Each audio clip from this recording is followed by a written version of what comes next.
never would have thought I would have written something called How to Market and Sell Your Ebook. I didn't even know I liked marketing until this past year. Now, I have to tell you that last night at the meetup, a friend of mine said to me, Sarah, we just want to hear your story. We just want to know how you built your brand. And so I threw out my talk last night, and I'm going to just tell you my story. And this is my notes that I can't read. And I'm going to just set them here so that if I do forget something, I can just come over there and squint and try and read them. So, I started blogging about 4 years ago. It'll be 4 years ago in May, and I relate very much with Allie. I started blogging. I was depressed, and I was lonely, and I was bored, and my husband said, get a hobby. So, I tried scrapbooking, and I tried couponing, and I tried sewing, and none of these things cut it for me. I was really bored, and I was terrible at it. So, I saw a friend of mine who had been writing this thing called a blog. I'd never heard of it before. And she would post pictures of her family and cute little stories, and I thought, well, I can do this. So I started a little family blog. And then I thought, well, I would rather start a community type blog. I would really like to hear from other women, meet more moms who feel the way that I do, since all of my in real life friends didn't have kids yet, and we had just moved to a new town, so I didn't know anybody. So again, like Allie, the internet became a place for me to find friends. So I started a blog called Like a Warm Cup of Coffee, and incidentally, I gave up coffee a week ago. So it's been a rough week, but I think I've finally hit the point where I can survive now. Although it's very difficult having the coffee out there and the wonderful aromas. So I started this blog, Like a Warm Cup of Coffee, and I didn't really have direction for it. I didn't really know what I wanted to do. I just started writing every day. And my kids would go to bed at 6:30 at night, so I had all this time to write, and it was like finally I found something that I like to do, and I can do it every day, and then there's a response back to me, and this is fun. And I remember when I got 10 subscribers, and any of you who watched your subscriber numbers, you'd be like, oh my gosh, 10 people are reading my blog. I called up my in-laws, and I told them, there are 10 people who are reading my blog. I was so excited about it. And then eventually, I just kept writing every day. There were 50 people reading my blog. And I wasn't doing anything on purpose. I was just talking about the things that I thought about and the things that I went through, and diapers and cleaning and how I stink at sewing and blah, blah, blah, blah, blah. And eventually there was 100 subscribers, which blew me away. I cannot believe there was 100 subscribers. And then for my 1-year blogiversary, yes, I had a blogiversary, and there were prizes. And I was determined I would have 1,000 subscribers by my 1-year blogiversary. And I did. And so that was really, really cool. Finally, I was like, I'm the community blogger. I have 1,000 subscribers. So I was really excited about that. So I just kept on kind of going. And I really wasn't paying attention to my words or what I was writing. I just was getting it out there, okay? So I need to fast forward because that rest of that in-between part is kind of boring, just continuing to blog, to about a year ago. Because I feel like a year ago was sort of a catalyst kind of thing for me, catalyst moment for me. So a year ago, my sister was going to be having a baby. She's here, she lives in Nashville, right outside of Nashville. And I wanted to go and see her and support her and see the baby and all of that, but we had no money. I mean, we were living on like a $300 a month grocery budget. My husband's a maintenance man, I was a stay-at-home mom. And we just, I'd found a couple of ways to make money with my blog, like 25 bucks here and there with ads, but nothing significant. And that money always went to, I just wanted to be able to buy books and homeschool my kids. And so it went towards that. There wasn't anything extra. Now, I'd already missed my sister's wedding because I couldn't afford to go. And that was crushing for me, and I know it really hurt her too. And so I was like, I am not going to miss her having a baby. So I said to my husband, I said, what do I need to do to make the money? Blogging-wise. And he told me an amount that I would have to make. So I said, okay, I have a friend who sold some ebooks and she did really well with it. So I'm gonna try and do that.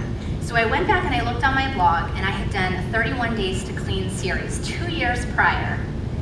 And it didn't really get a lot of traffic or anything like that, but the point was it was there. I didn't have to take a lot of time. So I compiled all of these posts and I sort of revised them a little bit, but I didn't edit it or anything like that. And I put it together, and I started to study how to do a really good launch. And I started to study marketing techniques because I figured if I need to make, just a little bit of, I was really just hoping to sell 100. 100 would have gotten me the plane ticket that I needed. So I got to figure out how to sell 100 copies. And I studied Tim Ferriss, and I studied Max Tucker. Is that his name? He's a really kind of icky guy, but he's so brilliant. And so I studied him, and I studied people who got it, like who intuitively knew what to do. And I had a little bit of the intuitive stuff going on with marketing, but I wanted, some real stuff, the feet on the ground stuff that Daddy talked about. And so I learned some things, and then and one of the big things that I learned initially why Brian asked me to speak was, he said, I want you to talk about this idea about giving things away for free, like how that could make you money. And he was right about that. I'll come back to that in a minute. So anyway, so I packaged up this book, and again, because I had no money, I couldn't hire a designer or somebody to format it. Now, I'm not a techie person, so I had to hire somebody. So what I started to do is I started thinking about the connections I had with some advertising I'd done, on my blog.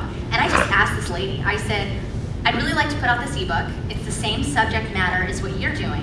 Would you be willing to pay me, and I'll put some information about you in my book? And she said yes. And I said, okay, you pick the number, because this thing could bomb. I might not even sell one copy. She said, I'll give you $250 for it. I was like, wow, that's awesome. That paid for my cover design, and it paid for formatting. So whoever earlier said, what do you do if you have no money? Well, you get creative. You have to get creative, and you start thinking, networking wise, or who you can talk to, and you make an appeal, and you figure out, how can I get this thing going? $250 got it going for me. So I put it together, and I had this big launch, and I sold 100 copies. And I was so excited, I sold 100 copies. And then what happened was, I sold 200 copies, and then 500 copies, and then 1,000 copies, and then 5,000 copies, and then 20,000 copies. And I was able to earn more than a full-time income, which blew my mind. And being able to do that ebook opened up doors for me that I couldn't have imagined. I got 2 publishing deals because of that ebook. By the way, Tim Ferriss is wrong when he says that you can't get a deal if you have an ebook, because publishers wanted my ebook, and they paid a very nice amount to be able to publish it. So, yes, you can put out as many ebooks as you want. You can still get published by doing that. Okay, so I put that out, and because of that, like I said, I was able to get 2 book deals. I was able to pay off our school loans. I was able to pay off our little used minivan. And I was able to buy my husband a truck in cash. He'd always wanted a truck, and he never thought he'd be able to have one. And I was able to do all of that. And all of this happened in a 1-year span. And it didn't happen because I was amazing or anything like this. Here's what happened. And here's like the secret if you want to know how to build your brand and platform and get fans in a tribe. You have to be your audience. And you have to relate with them, because the thing we hear is that you have to be, people want to be important, make people feel important, right? You guys have heard that? Mary Kay Ash, the Mary Kay company lady, whatever, she said, every time you see somebody, imagine they have a sign around their neck saying, make me feel important. But I think that it's not that people want to be important. I think that people want to be understood.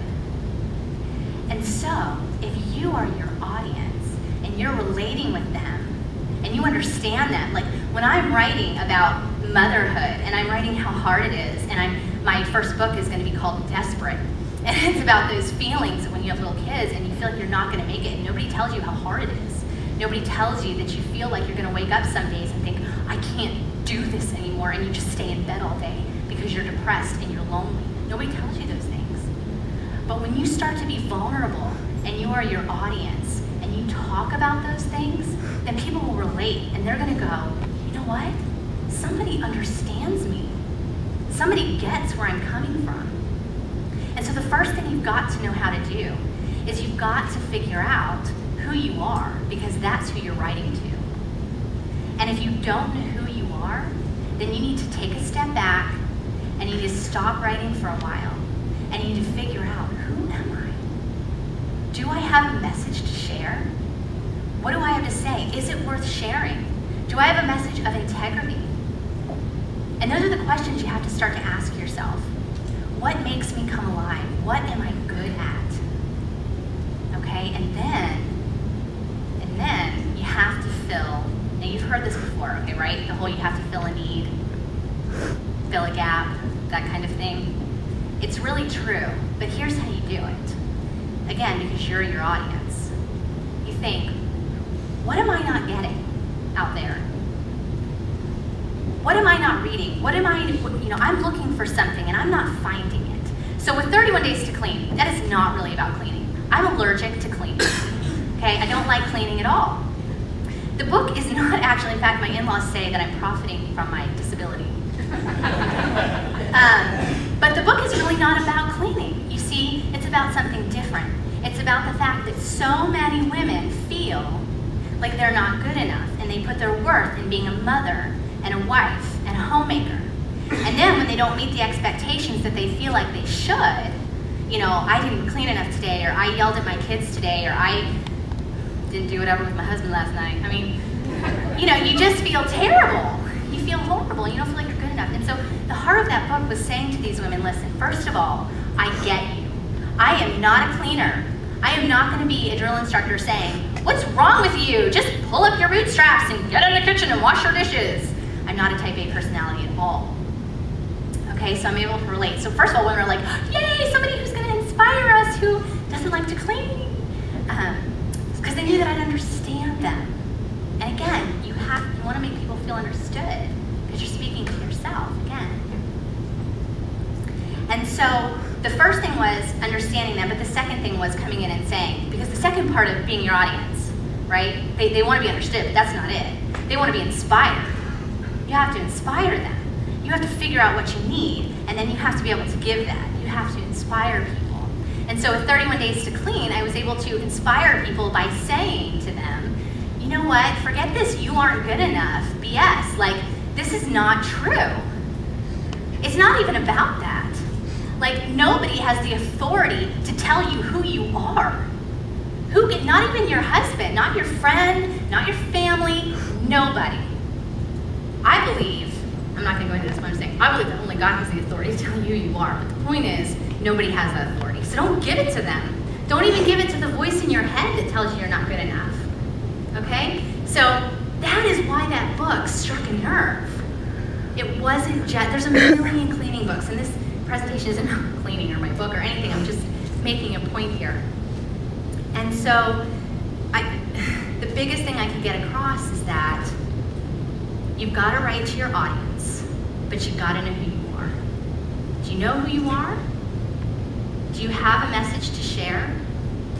Do you have a message that's worth sharing?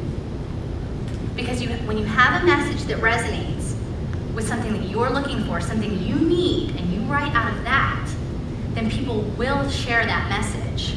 I promise you they will, and that's where tribe comes in. Because once people start to take that message as their own, which is what you want them to take it for their own.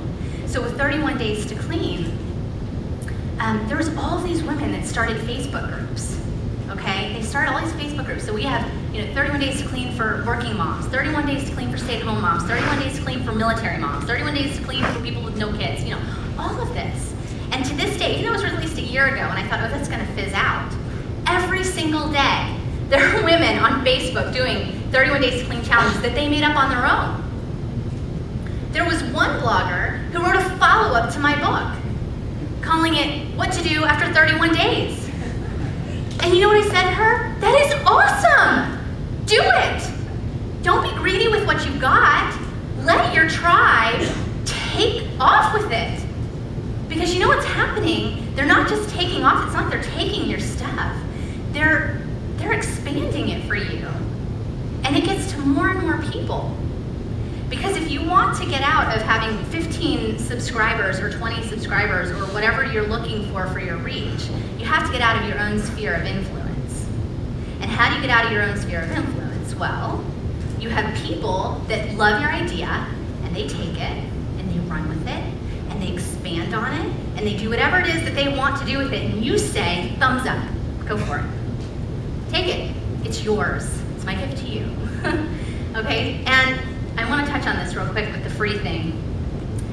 So, and I learned this from Tucker Max, and again, I hate saying his name. If you don't know who he is, don't look him up. Although now you probably will. I've only ever read one story of his, and it was enough to make me like throw up. So I only watched interviews about what he did and read about what he did. And so he publishes these books, and they're New York Times bestsellers. But he leaves everything for free on his website, again. But this idea of free, like give people something for free, give it for free. There are still going to be people who want to buy it. And he was right. I gave away 2,000 copies of 31 Days to Clean. And just taking this advice, I was like, well, okay. So I said to my readers, I said, if you will spread the word, and you got to be a little strategic, if you will Facebook this or tweet it, I will give you this book for free. Again, not thinking that 2,000 people would email me for this, which apparently Gmail has a limit of like 500 emails or something that you can send out a day. So it took me like a week to get everybody's book to them. But what that did was it started to be tweeted and Facebooked all over the place. And so that got out of my sphere of influence because I only had this much, right? I've got like the mom blogger, faith blogging, mommy community. But it had to get beyond that because I know the book was good enough to get beyond that because of the message, not the editing. Mind you, please edit. I was so embarrassed that my book wasn't edited. And by the time you sell so many, you're like, well, what are you gonna do? And Allie, publishers will still take the book if it stinks. They just, they'll revise and help and whatever. So the free thing really works well if you're strategic. But okay, now I have to come back to something. So here's all these great things that happen, right? There's the book deals, and there's making a full-time income, and there's doing all the stuff that I would have never dreamed. I mean, I was just like you, I'm just like you. I just happened to write to my audience, and you have an audience. I love what Daddy said. When he said, you have something to say. Has anybody ever seen the show, Everybody Has a Story? Oh my gosh, you guys have never heard of that? Oh man, I'm a dork. So, okay, yes, you will know this. Okay, so what the guy did was he would take a dart and he would throw it at a map of the United States. Ringing bells? Ha! And so then he would look at wherever the dart landed on a little town, and then he would get a phone book from that town, and he would look up and just close his eyes and pick somebody. And he would call them up and he would say, tell me your story. And everybody has a story. Because everybody has a story. We're all part of the human story, and we all have a perspective, and we all have something to say, and we all have something different to say. And if you don't know what you have to say, again, take a step back and figure out what that is. And if you have like some seeds of ideas of what you have to say, then cultivate that. So back to like a warm cup of coffee without the coffee. It's now decaf coffee. I decided, I took 2 months off because I didn't know, I was not inspired anymore, just this past year. I felt like I had let the year go by and I let things happen to me and I wasn't intentional and I did sort of, just wasn't making decisions, I wasn't inspired, I was feeling depressed. And again, like he said, like if you're not inspired, you're not gonna put anything good. I've noticed this trend that bloggers are doing, which is writing posts that go like this. I really don't have anything to say today, but I really like, last night I went to this restaurant, blah, blah, blah, blah. And then the next day they're like, oh, my husband says that I should write today, so I'm gonna tell you about this great show. And they're not writing anything significant. They're not creating a message that matters or that people are gonna spread. And the thing is, that's what I was guilty of doing. I got to that point as a blogger that I was doing that same thing. So I took 2 months off, and I just started to ask the questions. Who am I? And what do I really believe? And what's my message? And if I have this platform, what am I gonna do with it? Because some of you have the platform, right? And some of you are building the platform. But what I wanna know is, if you get the platform, or you have the platform, what are you gonna do with it? Do you know? Have you thought through what that means? People are going to be listening to you. They want to know what you have to say. And if they want to know it, then you've got to know what you want to say. And I didn't know anymore. So I took the step back and I started completely fresh. And I started a whole new blog, just completely fresh, 2 weeks ago. And you know what? It caught on like wildfire. And it took off. And I had way more hits and subscribers and all of this stuff with this new blog. Because what had happened was, I let like a warm cup of coffee grow stale. And maybe some of you experience that, like you have something and you're just kind of doing it and you're striving and you're just trying to keep on doing it, but you know in your gut that it's like junk, or it's not really going anywhere, or you don't really know what you want to say. You know what, it's okay to start over. I know Jeff Boynes is going to be doing a session on starting from scratch. That's probably going to be a really good session. And I started from scratch, and you can too, and you can just start. I did cheat a little bit. I brought my subscribers over. And then, I don't want to give you specific tips, you know, like, hey, if you give stuff away for free, you're going to be a success. Or, hey, if you tweet this many times and reply to people, you're going to be awesome and you're going to be a success. Because that's just not the heart of it. Like, those are the mechanics. Those are the things you do need to learn. You know, there is Google, like Ali said, like, you gotta learn, you gotta study it as a craft. I mean, if you really believe in what your message is, you believe that you have a message worth getting out there to the world, then yeah, you know what? You gotta study it. You gotta figure out how to market it. And marketing is not a bad word. Marketing is fantastic. Marketing is just saying, I believe enough in what I'm saying to want to get it to people who I feel like it will change them. I really believed, as silly as it sounds, I'm so embarrassed when people say, what did you write? I'm like, 31 days old. Because it sounds so silly. It doesn't sound life-changing. But it is for people who need it. It is. So I don't want to give you like the tips and tricks. I want to say to you, figure out who you are. Figure out the message that you have. So that when you have the platform, or if you do, you know what you're going to do with it. And you're going to be your audience. You're going to fill a need. You're going to inspire people. That's what you're going to do. I just want to, I didn't have a whole bunch of time up here. And so I just want to close with this. When I didn't know who I was or what I was doing, and I just sort of kept churning out the blog posts, sort of like quicksand. When you see these movies and they're drowning in quicksand and they're like, I'm still going down. And really the trick in quicksand is you just stop, lean back, you float to the top. There's a trick for all of you who ever get stuck in quicksand. You're welcome for that. It's the same thing, like, you can't just keep striving and spinning your wheels if it's not working. Stop, reevaluate, figure out your message. So when I didn't know what I was doing, this lady emailed me. She said, I still say I have no idea who she is, but I printed out her email and stuck it on my fridge so I could read it every day. And at the end of the email it said, Sarah, for such a time as this, you have a platform. You don't know how long it's going to last. So write. Dare to speak. Dare to get those words out that matter. And when she said that, for such a time as this, I don't know how long I'm going to have my platform, so am I saying something that matters, or am I just spinning the wheels? And that's what I want you guys to think about, or what I want you to take away from this. Am I doing something that I believe